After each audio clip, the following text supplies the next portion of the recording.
लेकिन जो आपको पसंद नहीं है वो वही कह रहा है, लेकिन आपको गुस्सा आता है। तू कौन होता है, मेरी मर्जी। ऐसा ही होता है ना। उसी प्रकार से आप आलोचना करने वाले आदतन करते रहते हैं, तो उनको एक बक्से में डाल दीजिए, दिमाग खपाइए मत ज्यादा, क्योंकि उनका इरादा कुछ और है। अब घर में आलोचना होती है क्या? मैं समझता हूं कुछ गलती हो रही है। घर में आलोचना नहीं होती है, यह दुर्भाग्य का विषय है। आलोचना करने के लिए मां बाप को भी बहुत अध्ययन करना पड़ता है, आपको ऑब्जर्व करना पड़ता है, आपके टीचर को मिलना पड़ता है, आपके दोस्तों की आदतें जाननी पड़ती है, आपकी दिनचर्या को समझना करना पड़ता है, आपको फॉलो करना पड़ता है, आपका मोबाइल फोन पर कितना टाइम जा रहा है, स्क्रीन पर कितना टाइम जा रहा है, सारा बहुत बारीकी से कुछ न बोलते हुए मां बाप ऑब्जर्व करते हैं। फिर कभी आप किस अच्छे मूड में होते हैं वो देखते हैं, और जब अच्छे मूड में होते हैं, अकेले होते हैं, तब प्यार से वो कहते हैं, अरे यार देख बेटे, तुझमें इतनी क्षमता है, इतना सामर्थ्य है, देख तेरी शक्ति यहां क्यों जा रही है। तो वो सही जगह पे वो रजिस्टर होता है, वो आलोचना काम आ जाए। लेकिन आजकल मां बाप को टाइम नहीं है, वो आलोचना नहीं करते, टोका टोकी करते हैं। और जो गुस्सा आपको आता है ना, वो टोका टोकी का आता है। कुछ भी करो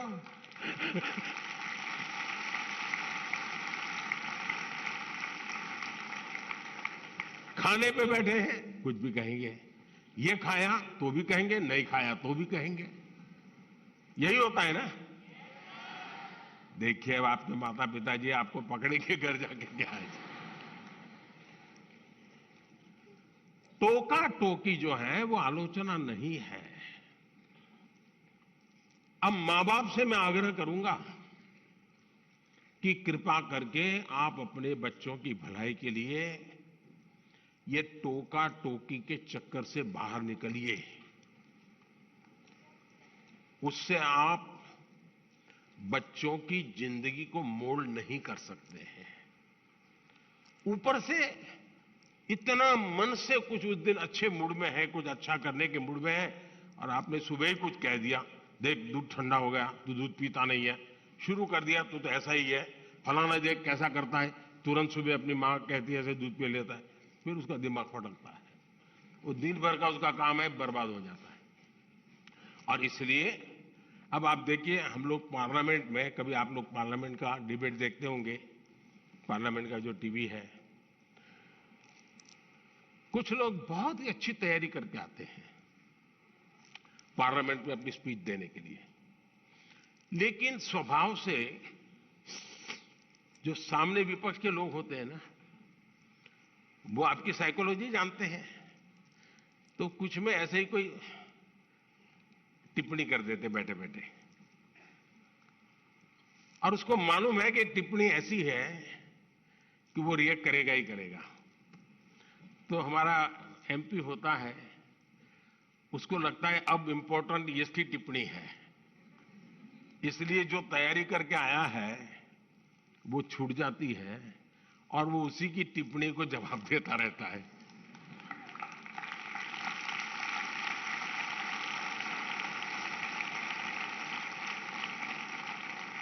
और अपना पूरी बर्बादी कर देता है। और अगर टिप्पणी है हंसी मजाक में, बॉल खेल लिया, छुट्टी कर दी, दूसरी सेकंड में अपने विषय पे चला जाता है, तो उसको फोकस एक्टिविटी का परिणाम मिलता है। और इसलिए हमें अपना फोकस छोड़ना नहीं चाहिए। दूसरी बात है, देखिए आलोचना करने के लिए बहुत मेहनत करनी पड़ती है, बहुत अध्ययन करना पड़ता है, उसका एनालिसिस करना पड़ता है, कंपैरिजन करनी पड़ती है, भूतकाल देखना पड़ता है, वर्तमान देखना पड़ता है, भविष्य देखना पड़ता है, बड़ी मेहनत करनी पड़ती है, तब जाके आलोचना संभव होती है। और इसलिए आजकल शॉर्टकट का जमाना है। ज्यादातर लोग आरोप करते हैं, आलोचना नहीं करते। आरोप और आलोचना के बीच में बहुत बड़ी खाई है। हम आरोपों को आलोचना न समझे।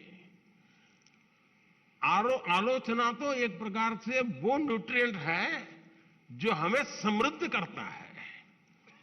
आरोप वो चीजें हैं जिसको हमने आरोप लगाने वालों को गंभीरता से लेने की जरूरत नहीं है, समय बर्बाद की जरूरत नहीं है। लेकिन आलोचना को कभी लाइट नहीं लेना चाहिए। आलोचना को हमेशा मूल्यवान समझना चाहिए। वो हमारी जिंदगी को बनाने के लिए बहुत काम आती है।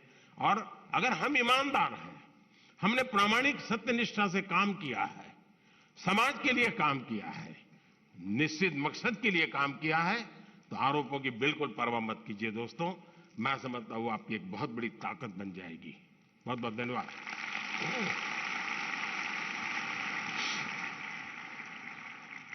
माननीय प्रधानमंत्री जी, आपकी सकारात्मक ऊर्जा ने करोड़ों देशवासियों को नया मार्ग दिखाया। आपका धन्यवाद। माननीय प्रधानमंत्री जी, तालों के शहर भोपाल के दीपेश अहिरवार आभासी माध्यम से हमसे जुड़े हुए हैं एवं माननीय प्रधानमंत्री जी से प्रश्न पूछना चाहते हैं। दीपेश, कृपया अपना प्रश्न पूछिए। माननीय प्रधानमंत्री जी नमस्कार। मेरा नाम दीपेश अहिरवार है। मैं शासकीय उच्चतर माध्यमिक विद्यालय इंदौर कोलकाता भोपाल का कक्षा 10वीं का छात्र हूँ। आजकल बच्चों में काल्पनिक खेल और इंस्टाग्राम की लत एक सामान्य सी बात हो गई है। ऐसे समय में हम अपनी पढ़ाई पर कैसे ध्यान केंद्रित करें? माननीय सर, मेरा आपसे यह प्रश्न है कि हम बिना ध्यान भटकाए अपनी पढ़ाई पर कैसे ध्यान केंद्रित करें? मैं इस संबंध में आपसे मार्गदर्शन चाहता हूँ। धन्यवाद। धन्यवाद दीपेश। माननीय प्रधानमंत्री जी, अदिताभ गुप्ता का प्रश्न इंडिया टीवी द्वारा चुना गया है। अदिताभ हमसे आभासी माध्यम से जुड़े रहे हैं। अदिताभ, अपना प्रश्न पूछिए। मेरा नाम अदिताभ गुप्ता है। मैं 10th क्लास में पढ़ता हूँ। जैसे कि टेक्नोलॉजी बढ़ती जा रही है, वैसे भी हमारी डिस्ट्रैक्शन जो है वो और ज़्यादा बढ़ती जा रही है। हमारा फोकस पढ़ाई पे कम होता है और सोशल मीडिया पे ज़्यादा होता है। तो मेरा आपसे ये सवाल है कि हम पढ़ाई पे कैसे फोकस करें और सोशल मीडिया पे कम करें, क्योंकि आपके टाइम पे इतनी ज़्यादा डिस्ट्रैक्शंस नहीं होती थी जितनी अभी हमारे टाइम पे है। धन्यवाद अदिताभ। Honorable Prime Minister Sir, the next question comes from Kamakshi Rai on a subject that is central to many students. Her question has been selected by Republic TV. Kamakshi, please ask your question. Greetings, Prime Minister and everyone. I am Kamakshi Rai, studying in class 10th from Delhi. My question to you is, what are the different ways that can be adopted by a student to not easily get distracted during their exam times? Thank you. धन्यवाद कामाक्षी। माननीय प्रधानमंत्री जी, इस प्रश्न का चुनाव जी TV द्वारा किया गया है। मनन मित्तल हमसे आभासी माध्यम से जुड़े हैं। मनन, कृपया अपना प्रश्न पूछिए। नमस्ते प्रधानमंत्री जी, मैं मनन मित्तल डीपीएस बैंगलोर साउथ से बोल रहा हूँ। मुझे आपसे एक प्रश्न है। ऑनलाइन पढ़ाई करते वक्त बहुत सारे डिस्ट्रैक्शंस होते हैं, जैसे कि ऑनलाइन गेमिंग वगैरह वगैरह। हम इससे कैसे बचें? ये स्टूडेंट है क्या?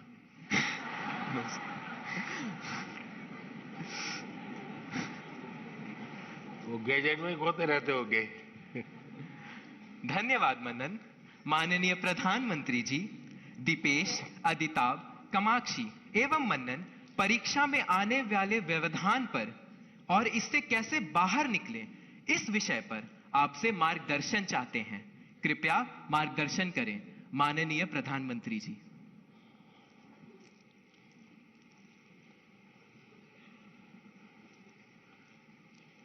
सबसे पहले तो निर्णय ये करना है कि आप स्मार्ट हैं कि गैजेट स्मार्ट है।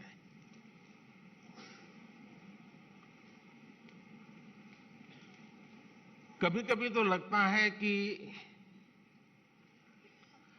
आप अपने से भी ज्यादा गैजेट्स को ज्यादा स्मार्ट मान लेते हैं और गलती वहीं से शुरू हो जाती है। आप विश्वास करिए, परमात्मा ने आपको बहुत शक्ति दी है, आप स्मार्ट हैं। गैजेट आपसे स्मार्ट नहीं हो सकता है। आपकी जितनी स्मार्टनेस ज्यादा होगी, उतना गैजेट का सही उपयोग आप कर पाएंगे। वो एक इंस्ट्रूमेंट है जो आपकी गति में नई तेजी लाता है। ये अगर हमारी सोच बनी रही तो मैं समझता हूं कि शायद आप उससे छुटकारा पाएंगे। दूसरा, देश के लिए बहुत बड़ी चिंता का विषय है जी। मुझे कोई बता रहा था कि भारत में एवरेज 6 घंटे लोग स्क्रीन पे लगाते हैं। 6 घंटे।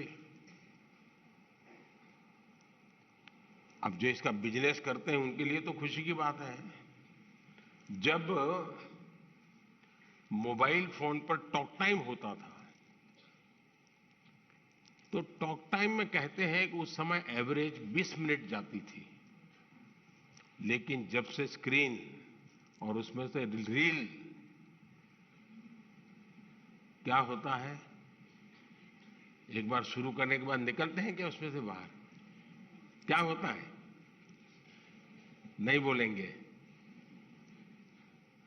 अच्छा, आप लोग कोई रील देखते नहीं है? नहीं देखते हैं ना? तो फिर शर्माते क्यों हो? बताओ ना, निकलते हैं क्या बाहर अंदर से?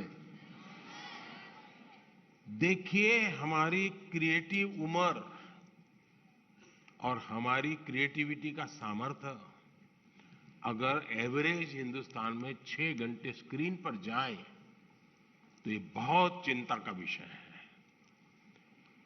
एक प्रकार से गैजेट हमें गुलाम बना देता है। हम उसके गुलाम बनकर के जी नहीं सकते हैं।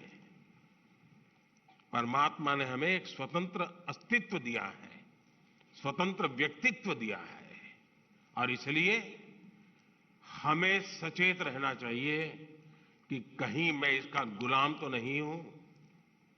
आपने देखा होगा, आप कभी भी देखे होंगे, मेरे हाथ में कभी कोई मोबाइल फोन शायद आप रेयरली कभी देखा होगा, रेयरली। मैंने क्यों अपने आप को संभाल के रखा हुआ है? जबकि मैं एक्टिव बहुत हूं, लेकिन उसके लिए समय मैंने तय किया हुआ है। उस समय के बाहर मैं ज्यादा नहीं करता हूं। और इसलिए लोग, तो मैंने देखा है, अच्छी मीटिंग चल रही है, बहुत अच्छी, और थोड़ा सा वाइब्रेशन आया तो ऐसे निकाल के देखता है। मैं समझता हूं कि हमने खुद ने कोशिश करनी चाहिए कि हम इन गैजेट्स के गुलाम नहीं बनेंगे। मैं एक स्वतंत्र व्यक्तित्व हूं, मेरा स्वतंत्र अस्तित्व है, और उसमें से जो मेरे काम की चीज है उस तक ही मैं सीमित रहूंगा। मैं टेक्नोलॉजी का उपयोग करूंगा, मैं टेक्नोलॉजी से भागूंगा नहीं, लेकिन मैं उसकी उपयोगिता और आवश्यकता अपने मुताबिक करूंगा। अब मान लीजिए आपने ऑनलाइन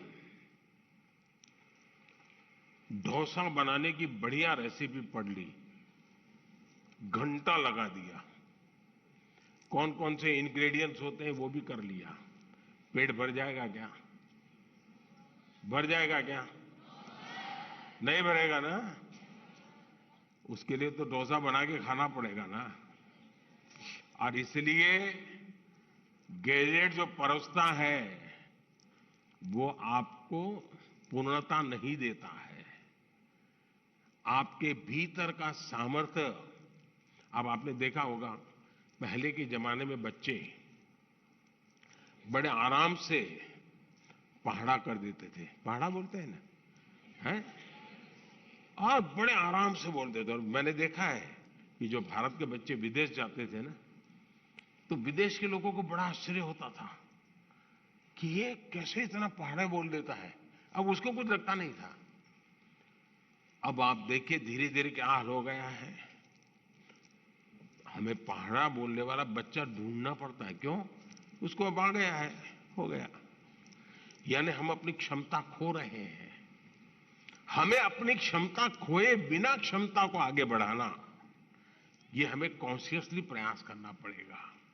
अदरवाइज धीरे धीरे धीरे करके वो विधा खत्म हो जाएगी। हमारी कोशिश होनी चाहिए कि हम अपने आप को लगातार टेस्ट करते रहें। मुझे ये आता है कि नहीं आता है, वरना तो आजकल तो आर्टिफिशियल इंटेलिजेंस के इतने प्लेटफॉर्म आए हैं कि आपको कुछ करने की जरूरत नहीं है। उस प्लेटफॉर्म पे जाकर के चैट पर चले जाएंगे तो आपको दुनिया भर की चीजें बता करके दे देता है वो। अब तो गूगल से भी एक स्टेप आगे चला गया है। अगर आप उसमें फंस गए तो आपकी क्रिएटिविटी खत्म हो जाएगी। और इसलिए मेरा तो आग्रह रहेगा कि आप दूसरा, हमारे यहां आरोग्य का जो शास्त्र है पुरातन भारत में आरोग्य का, उसमें उपवास की परंपरा होती है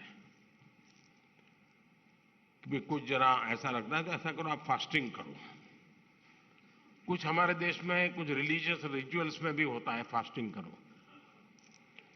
अब वक्त बदल चुका है, तो मैं आपको कहूंगा क्या आप हफ्ते में कुछ दिन या दिन में कुछ घंटे ये टेक्नोलॉजी का फास्टिंग कर सकते हैं क्या?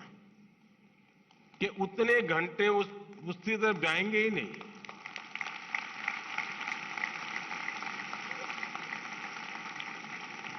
आपने देखा होगा कई परिवार होते हैं घर में बड़ा 10वीं 12वीं एक बड़ा टेंशन शुरू में ही हो जाता है। सारे कार्यक्रम तय करते हैं परिवार वाले, नहीं भाई अगली साल कुछ नहीं है, वो 10वीं में है, वो अगली साल कुछ नहीं, वो 12वीं में है। ऐसा ही चलता है घर में। और फिर टीवी पे भी कपड़ा लगा देते हैं, हाँ नो टीवी। क्यों? एग्जाम है, 10वीं की एग्जाम है, 12वीं की एग्जाम है।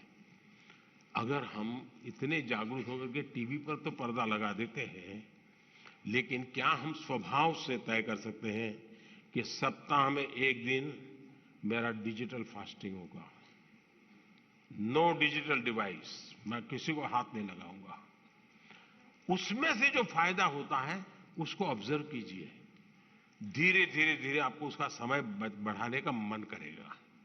उसी प्रकार से हमने देखा है कि परिवार हमारे तो छोटे होते जा रहे हैं और परिवार भी इस डिजिटल दुनिया में फंस रहे हैं। एक ही घर में माँ बेटा बहन भाई पापा सब रह रहे हैं और एक ही कमरे में वो उसको व्हाट्सएप कर रहा है। मैं आपकी ही बात बता रहा हूं ना। माँ भी पापा को व्हाट्सएप करेगी। देखा होगा आपने, घर में सब बैठे हैं साथ में, लेकिन हर अपने मोबाइल में खोया हुआ है। वो उधर देख रहा है, ये इधर देख रहा है। यही हो गया है ना।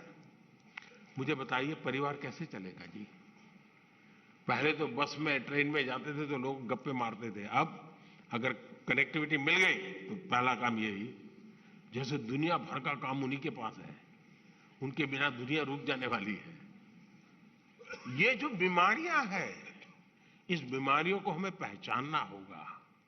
हम अगर इन बीमारियों को पहचानेंगे तो हम बीमारियों से मुक्त हो सकते हैं। और इसलिए मेरा आग्रह है, घर में भी क्या आप एक एरिया तय कर सकते हैं? क्या परिवार में जाके आज ही तय कीजिए, एक एरिया तय करिए। ये एरिया जो है नो टेक्नोलॉजी जोन, मतलब वहां टेक्नोलॉजी को एंट्री नहीं मिलेगी। वहां आना है घर के उस कोने में तो मोबाइल वहां रखते आओ और वहां आराम से बैठेंगे, बातें करेंगे। No technology zone. घर के अंदर भी एक कोना बना दीजिए, जैसे देवघर होता है ना, भगवान का मंदिर एक अलग होता है कोने में, वैसा ही बना दीजिए। भाई इस कोने में आना है, चलो आप मोबाइल बाहर रख के आओ, यहां ऐसे बैठो। आप देखिए धीरे धीरे आपको जीवन जीने का आनंद शुरू होगा। आनंद अगर शुरू होगा तो आप उसकी गुलामी में से बाहर आओगे। बहुत बहुत धन्यवाद।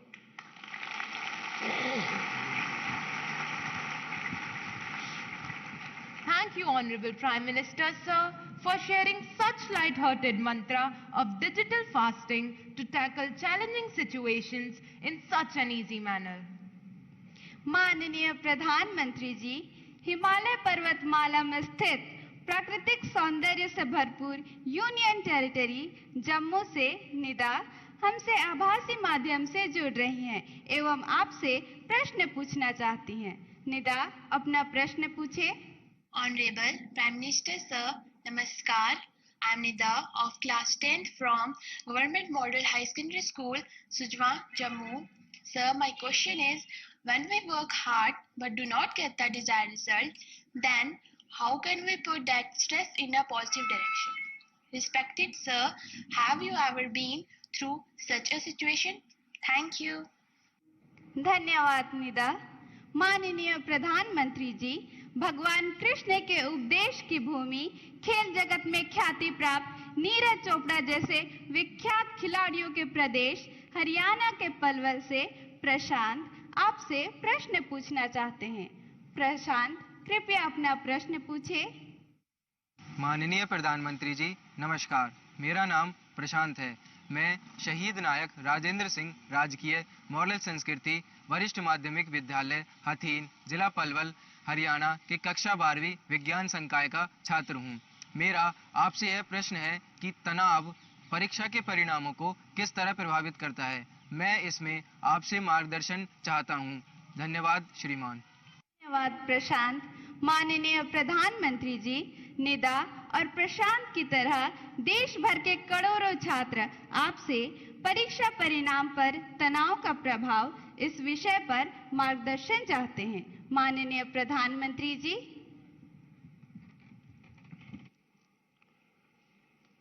देखिए, परीक्षा के जो परिणाम आते हैं उसके बाद जो तनाव है उसका मूल कारण एक तो हमने परीक्षा देकर के जब घर आए तो घर के लोगों को ऐसे पाठ पढ़ाए कि मेरा तो शानदार पेपर गया है, मेरा तो बिल्कुल 90 तो पक्का है और बहुत अच्छा करके आया हूं। तो घर के लोगों का एक मन बन जाता है और हमको भी लगता है कि वो गाली खानी है तो महीने भर के बाद खाएंगे, अभी तो बता दो उनको। और उसका परिणाम ये आता है कि वैकेशन का जो टाइम होता है परिवार ने मान लिया होता है कि तुम सच बोल रहे हो और तुम अच्छा रिजल्ट लाने ही वाले हो, ऐसा मान लेते हैं। वो अपने दोस्तों को बताना शुरू कर देते हैं, नहीं इस बार तो बहुत अच्छा किया उसने और बहुत मेहनत करता था, अरे कभी खेलने नहीं जाता था, कभी रिश्तेदार के यहाँ शादी, वो अपना जोड़ते रहते हैं। जैसा मेरा बड़ा और